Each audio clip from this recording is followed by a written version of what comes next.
ಮಾತಾಡಿ sir. Lalit Mahal palace ಯಾರು ಗೊತ್ತಿಲ್ಲ? ಅಲ್ಲಿ ಎಲ್ಲರಿಗೂ ಗೊತ್ತಿದೆ.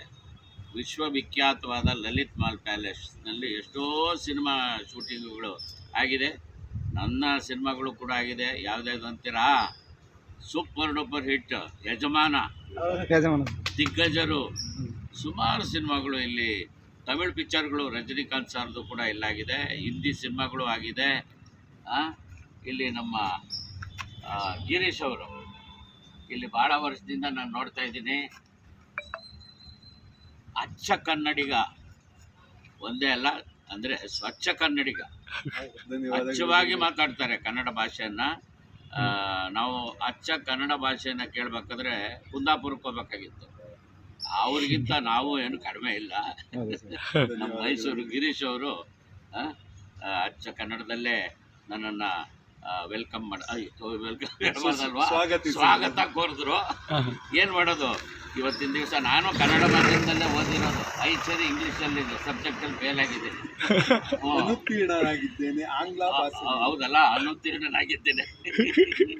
ಈ ಸಿನಿಮಾ ಅಂದರೆ ಚಿತ್ರರಂಗದಲ್ಲಿ ಸೇರ್ಕೊಂಡು ಎಲ್ಲ ಅವ್ರ ಜೊತೆಲೂ ಕೂಡ ಅಲ್ಪ ಸ್ವಲ್ಪ ಇಂಗ್ಲೀಷ್ ಮಾತಾಡಬೇಕಾಗುತ್ತಲ್ಲ, ಆಂಗ್ಲ ಪದವನ್ನು ಬಳಸಬೇಕಾಗುತ್ತೆ.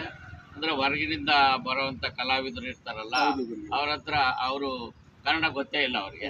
ಹಾಗಾಗಿ ಅವ್ರ ಹತ್ರ ಸ್ವಲ್ಪ ಆಂಗ್ಲ ಭಾಷೆಯನ್ನು ಕೂಡ ಮಾತಾಡಬೇಕಾಗುತ್ತೆ. ಇಲ್ಲಿ ನಿಮ್ಮ ಸೇವೆ ಹೀಗೆ ಸತತವಾಗಿ ನಿಮ್ಮ ವಂಶನೂ ಕೂಡ ಕನ್ನಡ ಭಾಷೆಯನ್ನು ಮುಂದುವರಿಸ್ಕೊಂಡು ಹೋಗಲಿ. ನಿಮಗೆ ಶುಭವಾಗಲಿ. ದೇವರು ನಿಮಗೆ ಆರೋಗ್ಯ ಐಶ್ವರ್ಯವನ್ನು ಕೊಟ್ಟು ನೆಮ್ಮದಿಯನ್ನು ಕೊಟ್ಟು. ಧನ್ಯವಾದಗಳು ಗುರುಗಳೇ. ನಿಮ್ಮೆಲ್ಲರ ಪ್ರೀತಿಯ, ನಮ್ಮೆಲ್ಲರ ಕನ್ನಡಿಗರ ಪ್ರೀತಿಯ ಆರೈಕೆ ಮತ್ತು ಆಶೀರ್ವಾದ ಸದಾ ಈ ಗಿರೀಶ ಮತ್ತು ಗಿರೀಶನ ಕುಟುಂಬಕ್ಕೆ ಇರಲಿ. ಆಯಿತು, ಖಂಡಿತ.